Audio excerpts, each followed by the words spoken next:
So, Chapter 5 mainly focuses on how colonial life was like before factors that contributed to the American Revolution even occurred. So, Chapter 5 is a very long and content heavy chapter, so I'll be splitting it up into several parts. But 5-1 first starts off with talking about how native tribes interact with the colonists.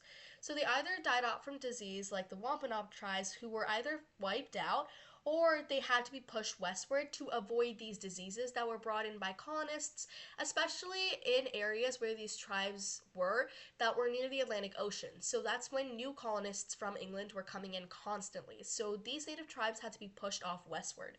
And the other tribes got, muskets and weapons from European trade, and this allowed them to hold power against colonists and other tribes with these weapons. So they'd even raid their neighboring native tribes, and they'd sell them as slaves to the English for muskets in return, and they'd hold even more power over the colonists and over their neighboring native tribes.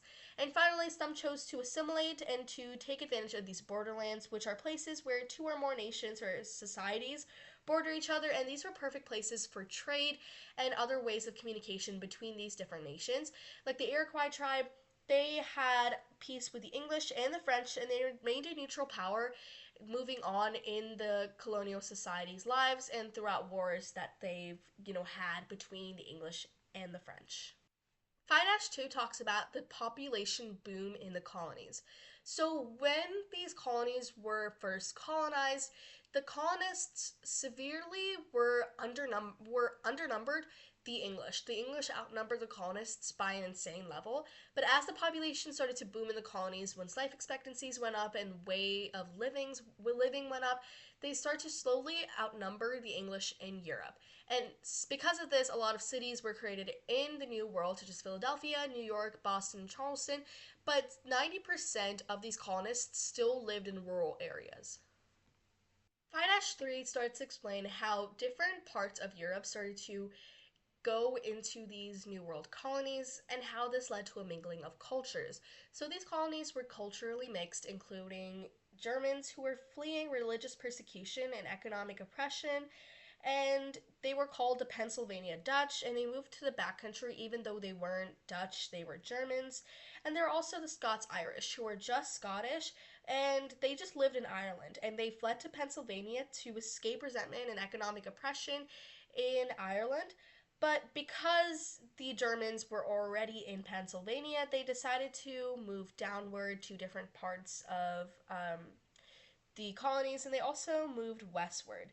And they also had taken land from a lot of the natives, and this led to a lot of problems between the natives and the Scots Irish, including the Armed March of the Paxton Boys, which was a Philadelphia march, and it opposed the lenient Quaker policies towards natives because these Germans wanted more land, and because of these lenient policies towards the natives, they couldn't really get land without, creating a violent uprising against the natives, which wasn't looked upon greatly in Philadelphia and with the Quakers.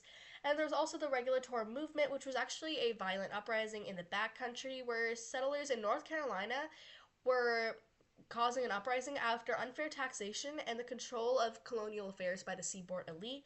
And they felt that they were very underrepresented and the colonial affairs were controlled only by the elite, and they weren't getting enough taxes on the elite, and they were getting more taxes for people like the Scots Irish who were living in these different parts of the United States. And these movements actually included later President Andrew Jackson.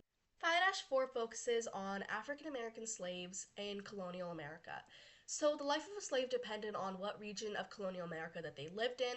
In the South, they were unfortunately left with grueling labor due to the amount of plantations that was in the South. And because these plantations were spread far, far apart, it was really hard for these African American slaves to socialize with anyone outside of their own plantation. But it was hard to socialize with people on their plantation because half the time they were always working, and they were obviously tired from the grueling labor, so that led to dissatisfaction among a lot of these slaves. And in the Chesapeake region, they was less severe because their plantations were closer together, but they still had to do a lot of labor. And in the north, there were fewer slaves because they didn't really have plantations or big agriculture missions, but some of them worked as house servants or they worked for artisans.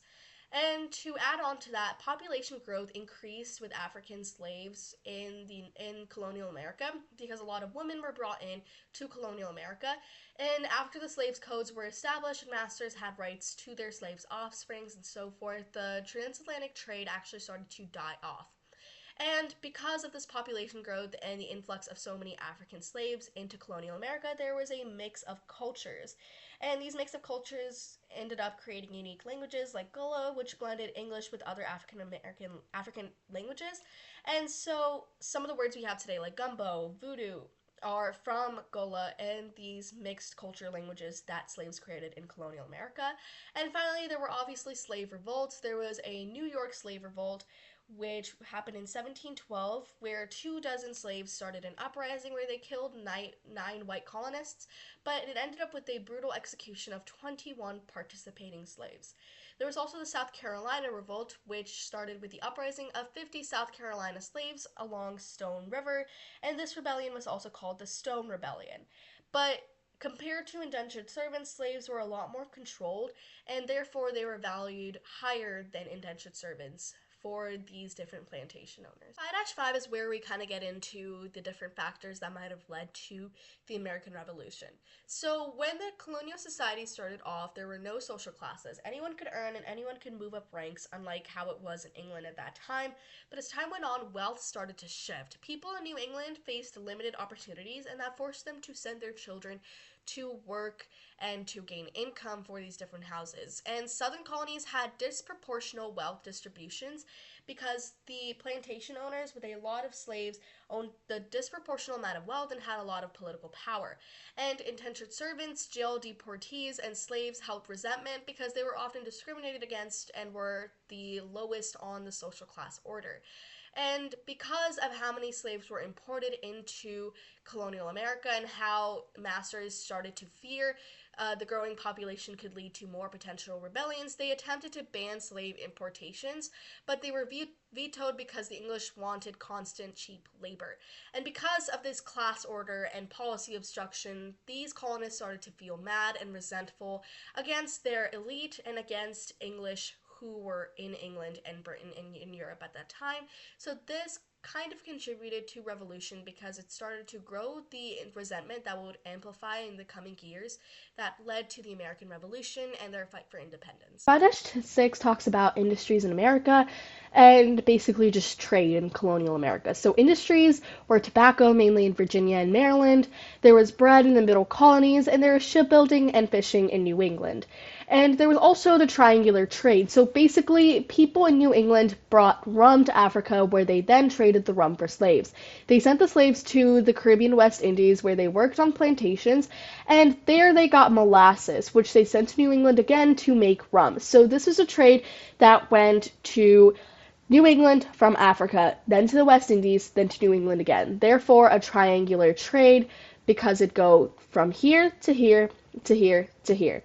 And once they started to trade in Europe outside of Britain, because people in Britain had kind of had their saturation of American goods, people started to trade elsewhere, such as with France. And then Parliament in England started the Molasses Act, which was a tax imposed by Parliament in an effort to stop trade with French New Indies.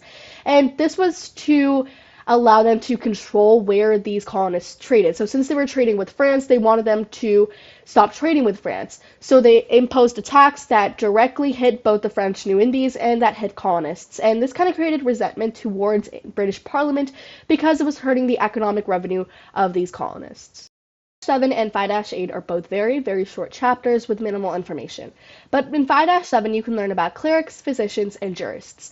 So back then, Christian ministries were a high profession, but they didn't have that much influence in the early days. Physicians were poorly trained and they weren't highly esteemed, and once epidemics started, they actually started to find a way of stopping these infections. There were sort of immunities, such as like vaccines, but they weren't really vaccines. They were opposed by both physicians and the clergy due to tampering with the will of God. And finally, lawyers were not very favorably regarded because they were thought to be troublemaking rogues and also alcoholics. Really, the main thing to take away from 5-8 is that traveling was hard. People had to take ships, they had to go through land just to travel within colonial America. So people started to cluster around bodies of water, so traveling could be easier around colonial America, and also the intercolonial mail was set up in the 1770s, and it used both ships and it used both horsepower to send mail across colonial America. It was very slow, but it was a way to set up connections that later fueled communications during the American Revolution. 9 talks about the different churches in colonial America, and there were main two tax-supported churches. There was the Anglican Church and the Congregational Church. Massachusetts, Maine, Connecticut, New Hampshire were congregational.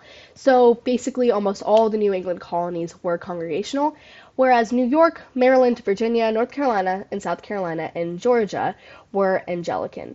So the Anglican Church was basically the Church of England, and it was a prop of kingly authority, and it actually fell short of its promise compared to the Congregational Church. And Congregationalism actually ended up being tied with rebellion. So the Church of England was a tie to England, and therefore it kind of made these colonies kind of reluctant to engage in revolution when the American Revolution started. But the Congregational Church was actually a hotbed for rebellion and, talks about political problems going around in colonial America, and it was a way for the colonists to learn about the American Revolution.